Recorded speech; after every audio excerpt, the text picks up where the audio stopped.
Good morning, everybody. David Moss here, MGS. Love to welcome you today to our webinar featuring Karson Kall. Good morning, Karson. Good morning. How are you? Oh, doing fantastic. Excited here to talk about the new SkyScout drone. So, absolutely, me too. So we'll let everybody come in for a moment, but happy to have everybody this morning. Don't forget, we'll be giving away one of these MGS bases. We'll be talking about that here in a bit. Talking about brand new exciting drone. So a lot of exciting things happened this morning. We'll let some people come in. First thing I saw before we have there, Jason, that's a great thing. Looks like we had a little minor spam attack this morning that somebody has been some kind of auto bot thing and put about 10 random links on there. So I just erased them all. So if you see anything that's on the comments, just click this link. Don't click on it. So unfortunately that's happening. Got some bad people out there, but looking forward to it all. So let's pull up our presentation and then we'll start here another minute or two.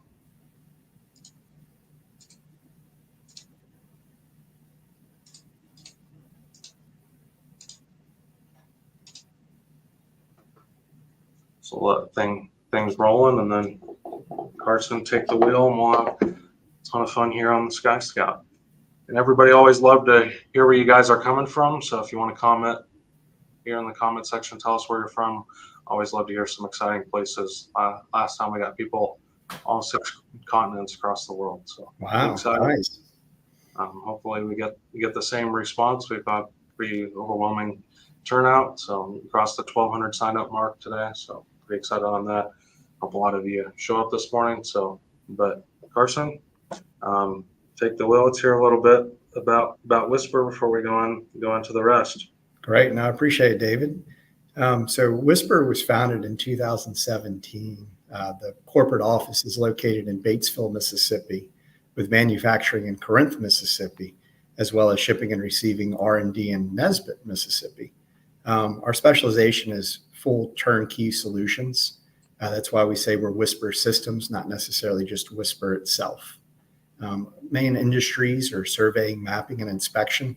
It always seems to be growing, though, especially with some of these specialty sensors that are coming online. It's growing significantly. We have a full in-house development. We do write our own software and firmware, which allows us to tweak things as necessary and kind of come out with other developments as far as payloads being a simple drop-down menu. It just allows us to control it a lot quicker and easier. Tailored solutions, as we said, with WISPR systems, customized drone technology for diverse applications. I can't tell you how many times I get a request for something that I've never heard before, kind of off-topic kind of things. And we love integrating with those folks and working with them. It keeps it interesting and certainly opens up other avenues. Currently, we have the Ranger Pro. That's our drone that has been on the market that we still have and will have. And of course, today we're here to hear about SkyScout. We're going to have precision technology and customizable solutions available. So the SkyScout, these are pictures of our first prototype that are shown. These are actual pictures. We're looking for a 28-minute flight time on all payloads. It's a small form factor. It's going to be a modular design. So that drone's going to fold up nicely. It has kind of like hinge pins that you can push down and the arms extend out and lock, and then vice versa. When you push them back down, it comes in and locks adjacent to the drone. So there's no strapping or anything else that you need to do to those arms or propellers to get it into the case. We're going to have plane safe batteries, and they're going to be hot swappable. So we're looking at that 99 watt hour range, smart batteries.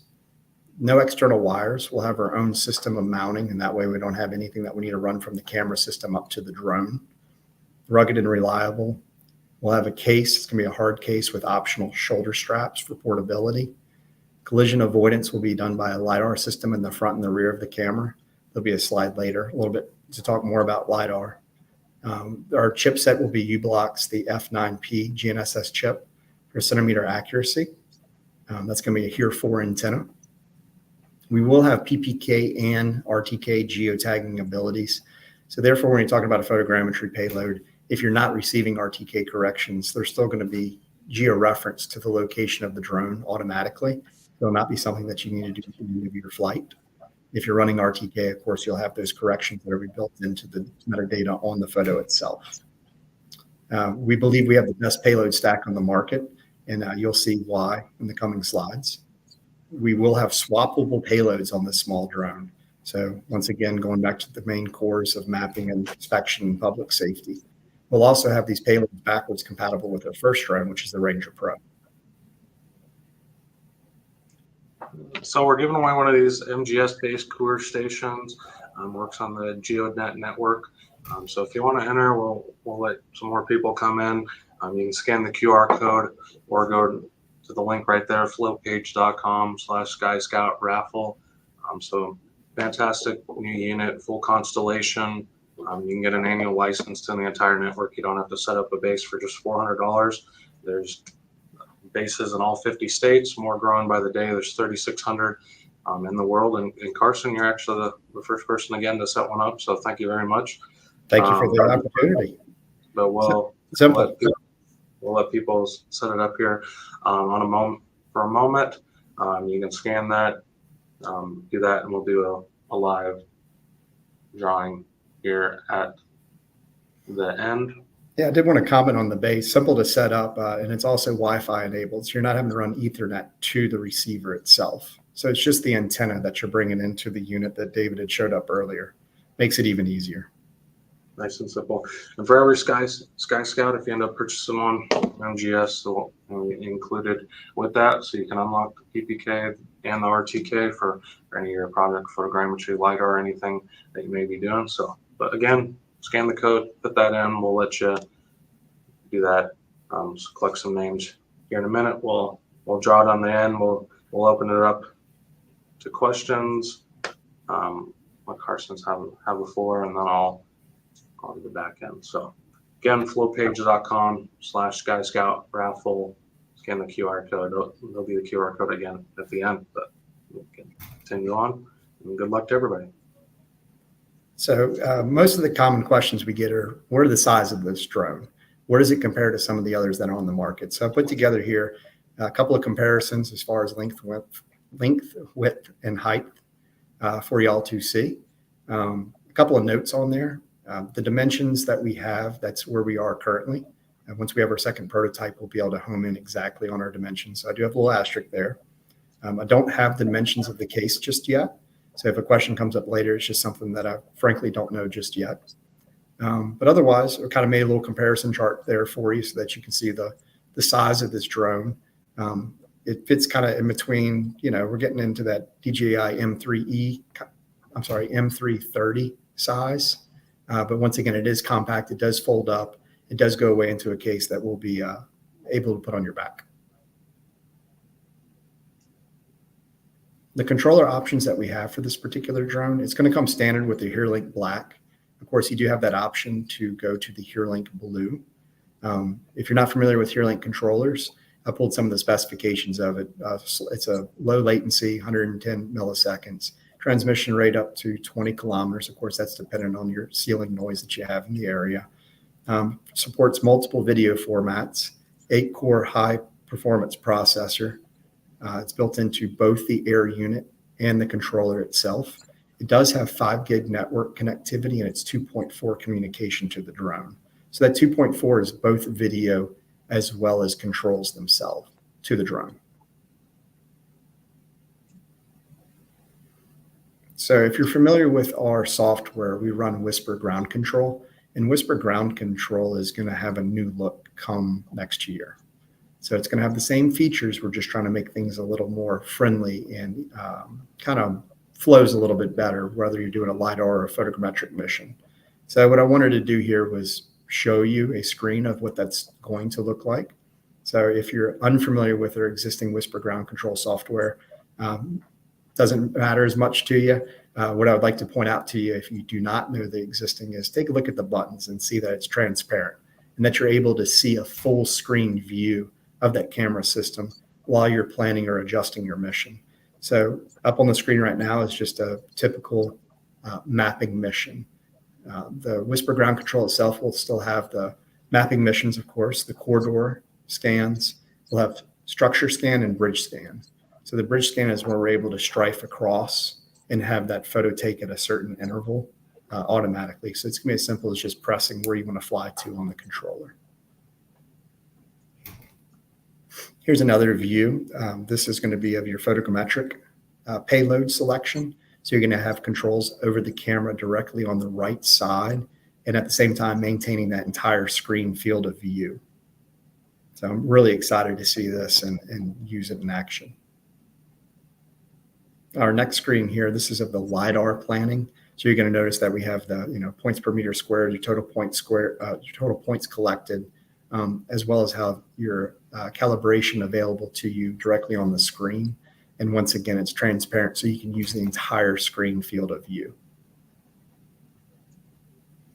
So back to the LiDAR. So we're using a TOF LiDAR sensor. The collision avoidance is going to be in the front and the rear of the craft, and that's going to be a module that's mounted in the front and the rear. You can see the picture of the actual module mounted on the front in our prototype. If you're familiar with the Ranger Pro, it's going to be kind of similar to what we have up there, where we have the ring of 360 at the top of the drone. In this case, for that modular form, we're going to have them in the front and the rear. So first introduction, this will be the first camera that becomes available for the SkyScout. So this is the 24 megapixel mapping camera. So 24 megapixels, 1-inch Sony APS-C CMOS sensor with a mechanical shutter. It's going to have both PPK or RTK abilities. So that's going to be something that I think it's just going to help tremendously to be able to have everything written directly to that EXIF data directly and not have to do it afterwards or upon landing. Just helps speed things up. If you're familiar with one of our camera systems that we run on the Ranger Pro right now, it's going to be similar in the tagging abilities of it. State-of-the-art custom gimbal manufactured by Grimsley. So what they are able to do is develop one specific for our camera set, so we don't have any extra weight, anything hanging over the side, attachments, things like that. Much cleaner look, lighter, longer flight time. 12 to 50 millimeter power lens. So that's a 3x optical. We're going to have a video in a little while on here. It's going to show the zoom in capabilities of the camera system. We're going to have a quick attach system to the drone, as we spoke about before. That way you don't have any of those external wires that we need to run or something that we need to connect afterwards. The next camera is a 61 megapixel. This is the ILX LR1 camera. Pretty sure most of you guys out there, if you've been researching cameras, you knew that this was coming out from Sony. Sony was able to take a stripped down 61 megapixel and make it more, in my opinion, drone friendly. Lighter, there's other functionalities that are not needed when it's on a drone that they pulled off. Makes it much more compact and small. And once again, custom gimbal from Grimsley. It's going to be much cleaner, lighter, longer flight time. Once again, it's going to have a mechanical shutter. It'll have RTK or PPK configurations. And it's a 35 millimeter wide lens. So we also going to have the Recipe LiDAR from Inertial Labs. So this is the Husai M2X. So triple return, 300 meter range, pretty versatile unit, taken to a bunch of different scenarios, 360 degree laser, 40 degree vertical field of view. Awesome underneath 2 pounds. Perfect payload. It's also going to be SLAM enabled, Q1 2024 coming out. Excited to talk more about that. Here's some recent scans that were done at the University of California, Berkeley, UC Berkeley, done by Leo at Inertial Labs, director of the 3D mapping program. But all things Recipe are coming. Excited, all the 360s, so both of the size, some of the other ones from Inertial Labs. So there's a lot of things coming out. Stay tuned. Make sure to visit WISPR Systems and Inertial Labs both at Geo Week. Come here in mid-February to learn more. But exciting there. SLAM opens up a lot of versatility. So there's just some places you can't fly your SkyScout. You take that off and map inside, map underneath the trees. There's a whole opens up a vast opportunity. So. And again, that's Recipe Inertial Labs. You can learn more about their LiDAR at lidarpayload.com, where you can contact MGS or WISPR about it. And friendly reminder, If you're joining this webinar, we do a monthly webinar here at MGS. The next one is on the MGS base that we'll be giving out. It's myself and the creator of GeoNet, Mike Horton. You can look up Mike Horton, had a lot of successful ventures in his career. You can look him up, has his own Wikipedia page. He's the CTO of Anello, another IMU company similar to Inertial Labs. So we're excited to talk about GeoNet. That's on January 18th. Again, same live here on LinkedIn. There'll be a lot more content coming out about that, but RTK network's shaking up.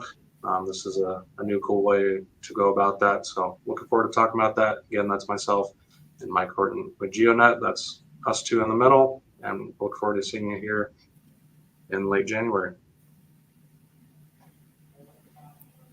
Back on the payloads, we do have a Grimsley Zeo payload. This is going to be our inspection payload due to the zoom capabilities.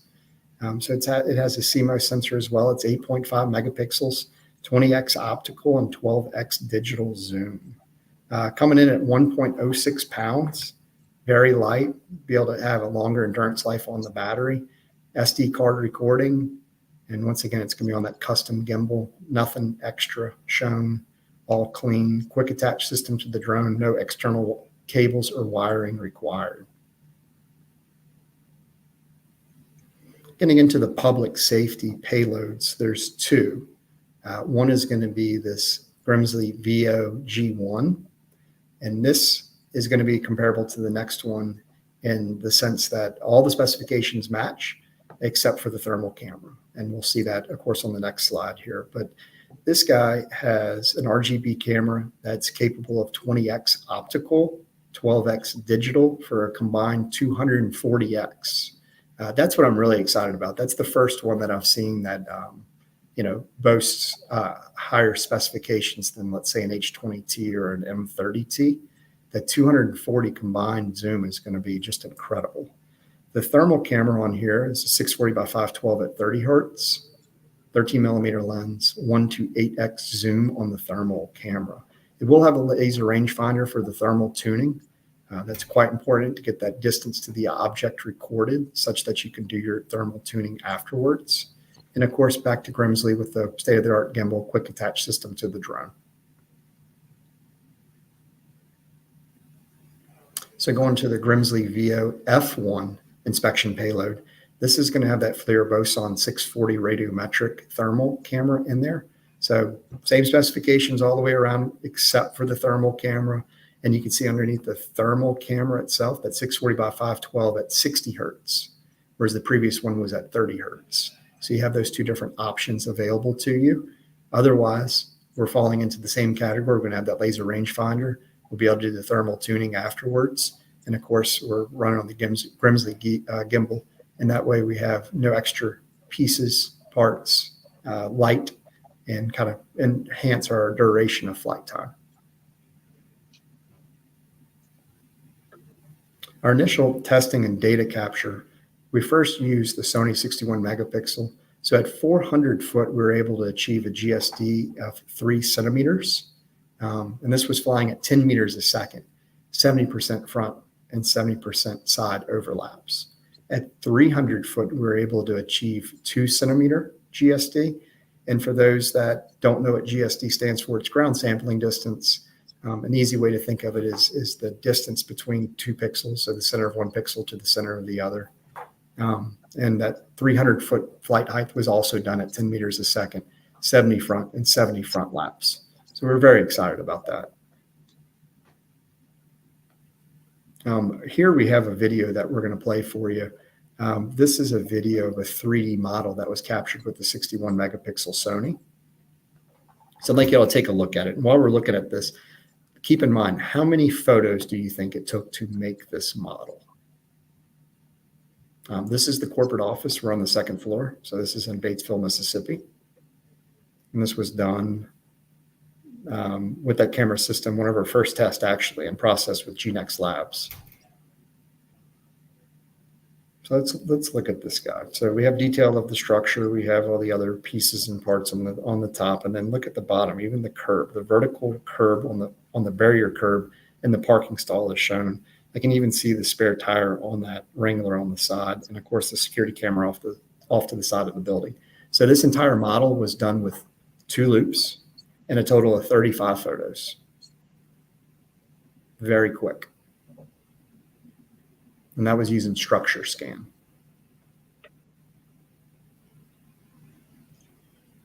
So we do have a video of the SkyScout. We'll play that in a moment, but we've had some questions as well. Again, we'll leave this page up here for a moment before we take this PowerPoint down and we open up for questions. I saw we've had some good questions already. We'd be more happy to bring those back up. So anybody that has questions, we're happy to answer. Let you scan that. If you want more information on the SkyScout directly, we'll talk about pricing and stuff. People have asked that already. I'll mention that here in a moment. But if you want to scan that, if you want some information on a person or I to follow up with you, you can scan that as well, and we'll make sure to do so. So we'll let you have that. You can reach out to us directly as well. But we'll let that run for another 30 seconds. But I saw one question from Greg Saunders, another MGS base user. He asked the 28-minute flight time, is that with the payloads? Is that without? That's with all payloads. So we want to be able to come up with our rating, and of course that might tweak, but right now our initial testing shows that we'll be able to get 28 minutes with all payloads. And when is the SkyScout coming to market? If you order one today, when can you get one? We're expecting to have those available in April of 2024. So coming pretty soon. First part of the year. So saw that question. Let's bring up some other questions. Cody, again, pricing, if you want to go over that. Sure, we didn't cover that yet. So I'm going to go ahead and give you the pricing with the first 2 camera systems. If there's another one that we want to ask, I can, of course, throw that one out there, but just to keep it shorter. So this is the drone, the case, 2 batteries, the charger, and let's say like the 24 megapixel Sony. So the entire package is 11,880. So it's 11,880 for the 24 megapixel. And for the 61 megapixel package, it's $17,005. Fantastic. That's a pretty attractive price. I like Cody's way he phrased it, that guy. Good questions. Looking like a great system. Oh, Connor, really good thing to note. Thanks, Connor. Only with the 24, so CEO, founder. All right, guys, I said the 61 megapixel. Yeah. Not the ILXR, it was the 24. So great to know, Connor. Thanks for showing up. Always a pleasure to hear it. It was fun to see you in that GNX labs there. So here's another great question. Both are radiometric. Fantastic. Drone available for purchase again. You said Q1 pre-orders are available today. So contact us. We'll get you some more information on that. But it's shipping out early part of the year. And Greg, again, thanks for your comment. And again, that 28-minute flight time is with all payloads. So anything up to 2.5 pounds, you're getting that great time. So if you have some more questions, and Cody's excited on that. Yeah, 8,500. That's a really cool price point. So, and John said, you have any distribution? That would be myself, MGS. So, you can contact me and follow up. If you fill out that contact form, again, flowpage.com/SkyScout raffle, you can enter that way. I'll be following up with you directly. But if you send me a message, John, I can send you some information after there. So that's coming there. And great question from Greg. So PPK processing, manual flights. Can you talk a little bit about that? Sure. So the PPK processing on manual flights will be available. So we'll be able to extract that Rhinex data from the drone for processing. Fantastic. And what about an IP rate? So We're not going to have an IP rating on the SkyScout until we get to the first responder version. So Okay. no IP rating, similar to the Ranger Pro.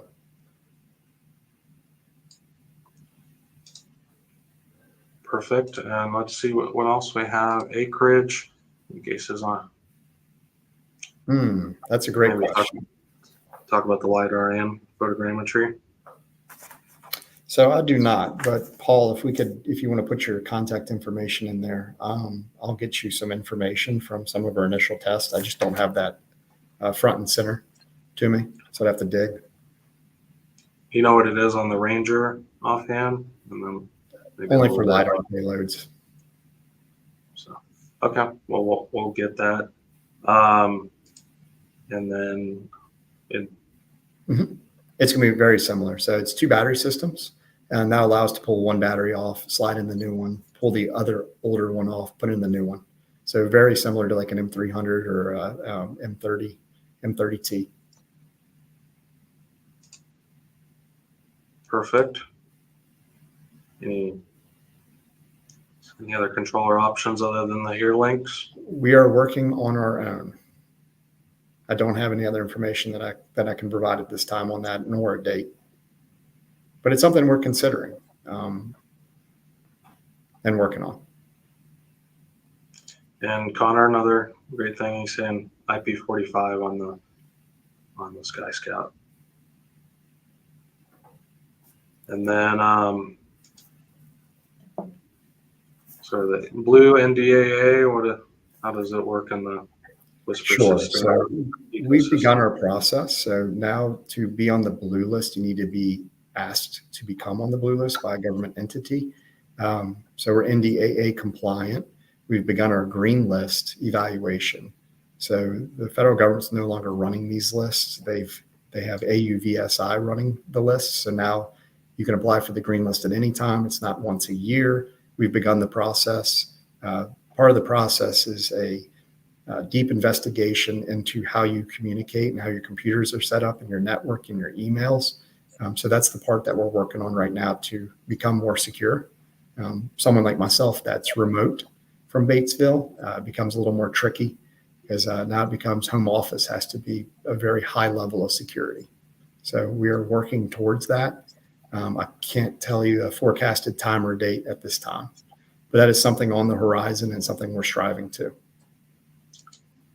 Fantastic. Here's another question. So yes, it is made in the United States. Everything's made and assembled. We build our boards. We assemble the drone. Everything's in Mississippi. So as far as made in the USA and in federal airspace, we are NDAA compliant off the back. And Cody, another great comment. So right, Blue List came out just to set a standard for a government entity to turn to a list to say it meets these set specifications. And those specifications included the size of the drone, the amount of time it could fly, things of that nature. Very basic was 1.0. 2.0 came out because you had more interests, and these were vetted all the way through to sourcing the materials that made the components. But the Blue List is specific to a DoD entity. So unless you're flying for Department of Defense, it's my opinion that a Blue List 2.0 is not required. And I think this is something that the industry, they know about Blue List. They don't know about Green List. They don't know what NDAA compliancy means. And I think it's just something that we need to probably put out more information and educate others so that they can educate their clients that are asking for a blue listed drone. But once again, it was Department of Defense. This is what this was set up for. Fantastic. What is the kind of max speed? You talk about top speed at all, or just to this thing itself and how it makes WISPR special too? Maybe elaborate on all things about so that one kind of has an asterisk. The asterisk is I don't have an exact number right now. Our initial testing was done at 10 meters per second. We were going to do additional testing to see if we can push those boundaries higher. Can we get 12? Can we get it higher than that? I don't know at this point. 10 is kind of where we are now. And we are working right now on doing our balancing of this initial unit so that we can kind of home in on where we're going to put limitations. So right now it's kind of open. I can say that without the tuning done, this drone rockets through the air, and we don't want folks flying photometric missions as high as we've seen it fly. That's a good point. That's the fun part. Can you talk a little bit more about the GNSS receiver and the RTK and the PPK? And another question. Sure. So that's the FP9 chip.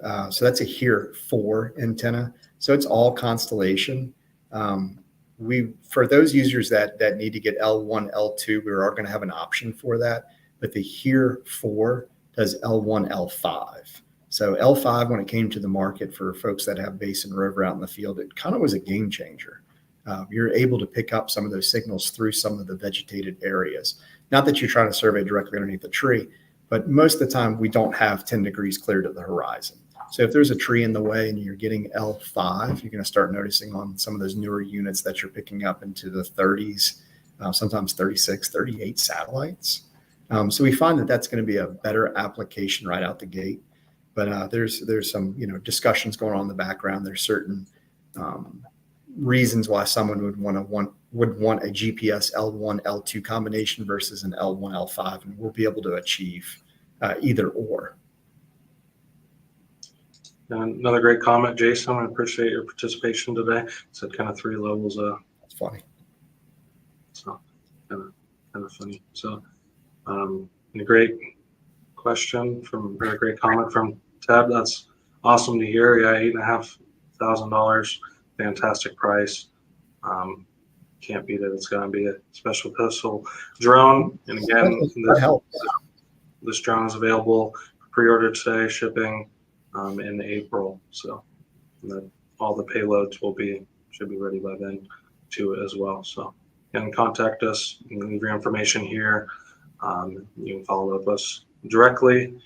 Shoot me a message and we can get you some more information, get you a quote, and do that. So anybody else that has questions, we're happy to answer on here. Let that come in. We're taking the raffle off on here. Again, MGS base. Want to learn more about future Coors networks? Again, myself and Mike Horton, creator of GeoNet, will be speaking on January 18th, live right here on LinkedIn. So I appreciate all your guys' participation. I'm going to share my screen again, and we'll do the raffle. And I'll raffle 3 names just to have some safety net if I can't get a hold of the person for whatever reason, just to give their not contact them and the people. So let me share my screen. So I'm just first one that came up on Google, wheelofnames.com. We've had 28 people enter. Let me refresh my other tab just to make sure we haven't got anybody else. Yep, we're still at 28. So here's all our names here. We'll do first one will be the winner, and we'll do 2 other ones just to make sure. And we'll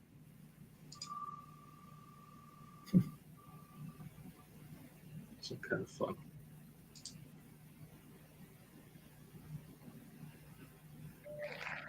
So Andrew, you are our winner.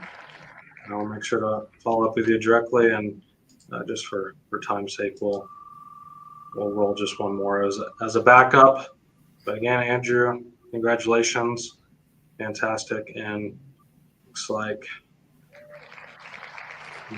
Mr. Haynes will be our backup. So fantastic, cool. Sorry, Jim.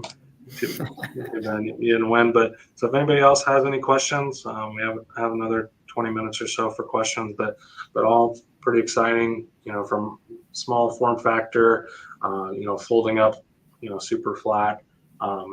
You have information yet on the case? You kind of mentioned that it can be transformed into backpack in some of our earlier conversations. So this drone's going to fold up, damn near flat. You can take it mobile. Perfect, beautiful size.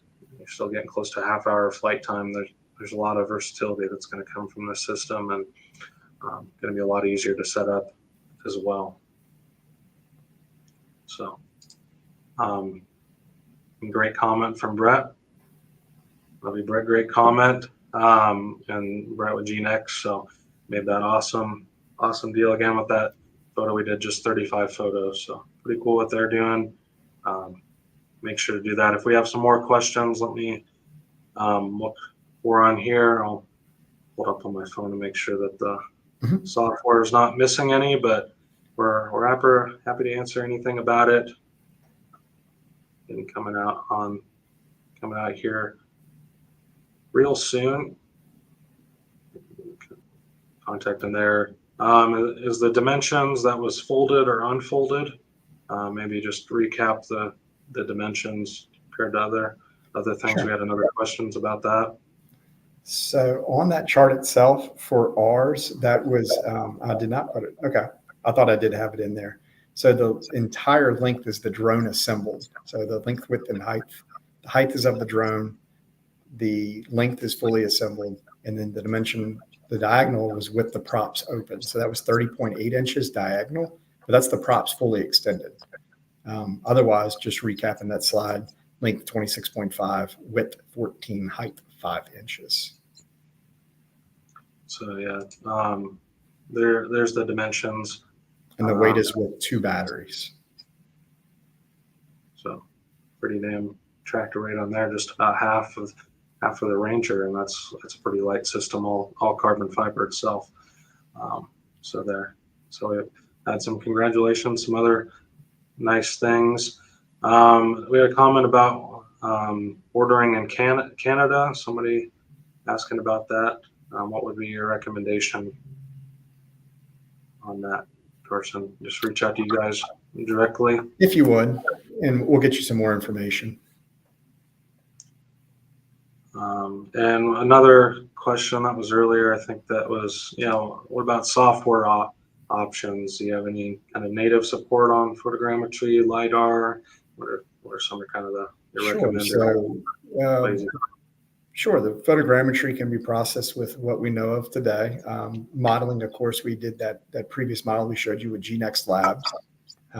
The photos themselves play nicely with Pix4D suites. The LiDAR data that Inertial Labs XT32M2X, so that would be PC Master Pro. So that's going to be your processing software. So got some options there. You can always, photos are photos. It's RTK, PPK, throw it into Drone Deploy, throw it into Pix4D, right? Basically anywhere you want it. WISPR is definitely not going to lock you into one pathway. On that sort of thing. Let's see, get some more questions again. Let's hear them. Let's hear your toughest deals. See if anything else coming on there. So let's see. Battery life of the controller. So just from experience, I don't have like a, stat up in front of me, but I'm able to get 2 hours out in the field with my brightness pretty much all the way up and still maintain above 40%. And with those HearLink controllers, I've been successful with doing much longer flights by having like a little battery bank, like a power supply to keep it running. Or I've used an inverter from the car, a 65 watt draw to the HearLink itself at about a 75% screen will keep you just about even. We're not losing battery life. 100 watts being dropped onto the HearLink while using it with the screen at 75%, you're gaining charge. So I know that's kind of dancing around with it, but that's just, not trying to read a spec sheet off. Yeah, essentially my experience is like, working for a couple hours, but you can have it plugged in with a power bank, just leave it in your vest you're already wearing, and you can easily go all day. So we've had some people, one guy from New York City comment earlier, got to mention that, another from Black Hills, South Dakota, somebody working in the Kansas City area, doing some work in Kansas City and Missouri flying today. We had somebody comment all the way from India, so pretty exciting. We must have the one from Canada too, asking about ordering in Canada. Another great comment from Brad about GNSS Labs. You can put LiDAR and imagery all in their one cloud viewer. So thank you again for saying, Brett. We appreciate it. If anybody else has any questions, again, we're happy to answer, but wrap things up. SkyScout, great perfect size drone, hot swappable payloads. It's just starting at 8,500, shipping early 2024. So if you want some more information on pre-ordering, please reach out, contact MGS, send me a message. We'll get you taken care of. We can send you a quote today, send you some more information as it comes out in the coming weeks, coming months, but all super, super exciting. We'll let, if you have a question, kind of last call, you can certainly send us a message, but we're happy to talk with you all. Appreciate the participation. Pretty cool. We had the 1,200 people sign up. See if we have anything there. Greg, again, thanks for the info. Fantastic. You had any experience using the photos guy commented with Agisoft Metashape? I'm sure you guys wouldn't have any problems using that. That's a pretty open software, but if you had a chance to use it with a WISPR. I have not personally, but I can certainly reach out if you want to leave your contact information and we can look further into it, or, ask around and see who has yet. But me personally, I have not.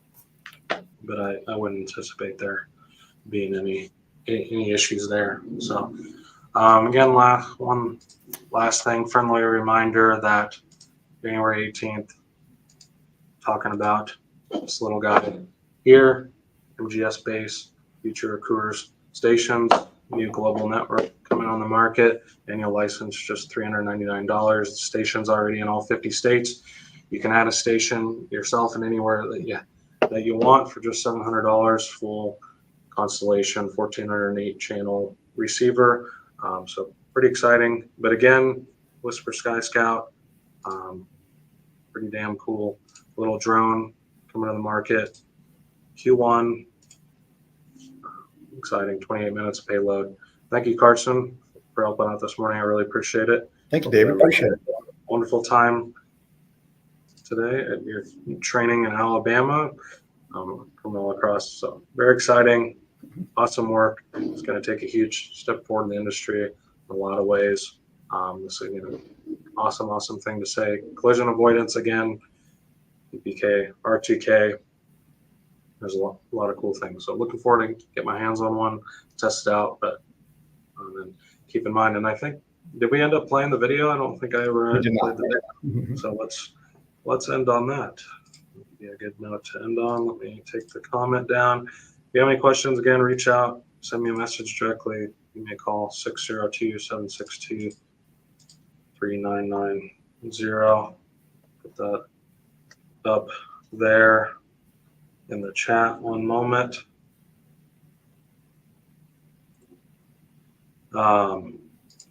But there's myself. Always wearing sunglasses. Let me pull up the video. But again, we're happy to hear. And then one on this, another 45-second clip of Connor Ferguson, CEO of WISPR Systems, flying the SkyScout. But again, contact us. Thanks again for joining, everybody. Look forward to seeing you next month on the 18th.